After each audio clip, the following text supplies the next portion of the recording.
I have long maintained the position that free speech, or the expansive free speech that we see in the United States of America, can only exist because America has been the global hegemonic superpower. And as America's power on the global stage wanes, okay, as is no longer the only game in town, you will see more restrictions. You will see the true limitations of free speech. I don't mean that we've had like expansive free speech or free speech always has existed in America. Of course it hasn't. Look no further than this past year where 3,500 college students were arrested on campuses for the crime of protesting against Israel's apartheid regime and Israel's genocide. That is antithetical to free speech, right? That is the exact opposite, because free speech is not about like saying whatever you want without any sort of repercussions on private platforms or whatever. Free speech is protecting you from government suppression. So when you get arrested for the crime of protesting, which is constitutionally protected, you are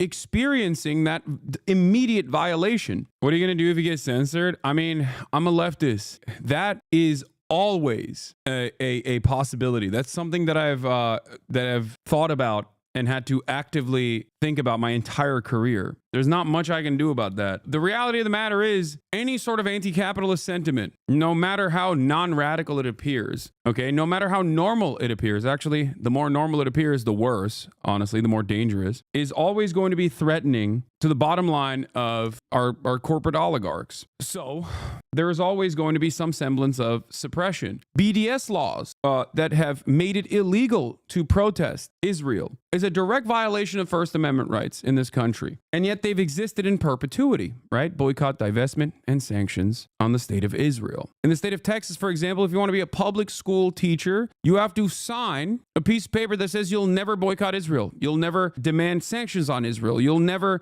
demand divestment from Israel. And they exist in 32 plus states in this nation right now. These laws were written by the pro-Israeli lobby. So understand that there has always been limits to free speech, like real free speech. After all, this is the country where the McCarthyist trials happened. The Red Scare happened. That was a direct violation. That was government prosecution for people exercising their freedom of assembly, for people exercising their speech, for people openly saying that they subscribe to a certain ideology that the government thought was inappropriate and unacceptable. Look no further than what this country has done to revolutionary black organizers and activists and leaders. They've assassinated them. They've jailed them. That is a direct violation of free speech. And in the modern era, look no further than what the government has done to anti-Israel protesters. That is yet another violation of free speech. But having said that, while those sorts of restrictions have always existed, whether it be punishing whistleblowers, real whistleblowers, not fake ones, or punishing activists, that's always existed. What you must understand is that the silly types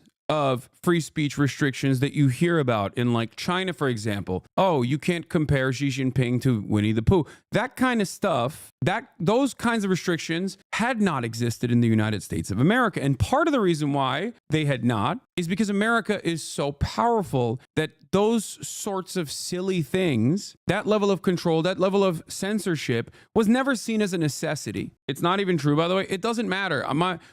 Okay, the reality of the matter is, fuck the Winnie the Pooh stuff, but yeah, the Chinese social media platforms do have more rigorous control. The Chinese government definitely surveils certain speech, and the Chinese government is obviously more combative towards political dissidents. This much is true.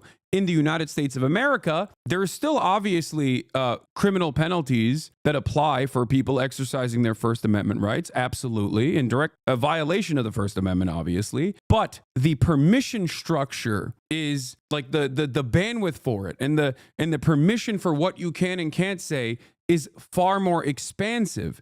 But here's the difference. The reason why it is far more expansive in America is because America is the global superpower. It has been the only game in town in perpetuity. Understand that. That is the only way. That is the only reason why America can be like so comfortable with political dissidents, because America sees political dissidents as powerless ultimately until now, because as the situation worsens, as the collapse becomes inevitable, you will see the American government start taking actions like this. And I think trying to ban TikTok in this way was a pretty clear-cut indicator of that. Because if you've ever heard me talk about like free speech limitations in countries that are outside of the sphere of American influence, you've already heard me say that yes, of course, Cuba, for example, treats political dissidents with criminal penalties. But Cuba, on the other hand, has constantly been in a state of war since the Cuban Revolution, a state of war against the largest superpower on the planet that has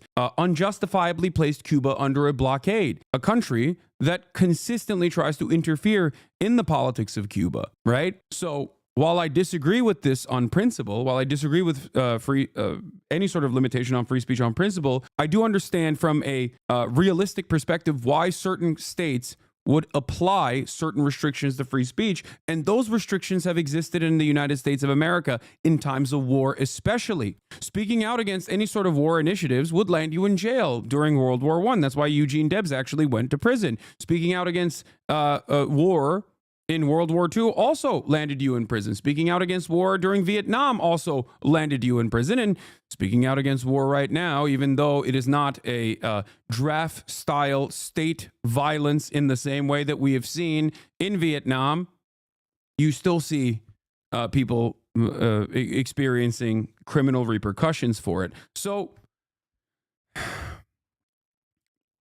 obviously, when push comes to shove, when times are tough, the American government absolutely has scaled back its principled approach to freedom of speech. What point are you trying to make here? Can you bring this back to something key here? I am. My point is the same, which is that the limits to what is permissible speech are going to get more and more restrictive. That's it. As America loses its grip of power at the global stage, you will start seeing our politicians panic and increase the mechanisms of enforcement. And that is where we're at now. Permissible speech in the United States of America and in Western nations, for the most part, have often protected far-right speech. It has never had that same level of protection for leftist speech in general, anti-capitalist speech in general. As a matter of fact, it's more often than not used and weaponized against communists, socialists, trade unionists. Okay? That's why historically fascist movements have always gotten police protection, whether it be in the United States of America or in England or anywhere else. When fascists march on the streets, cops march alongside them.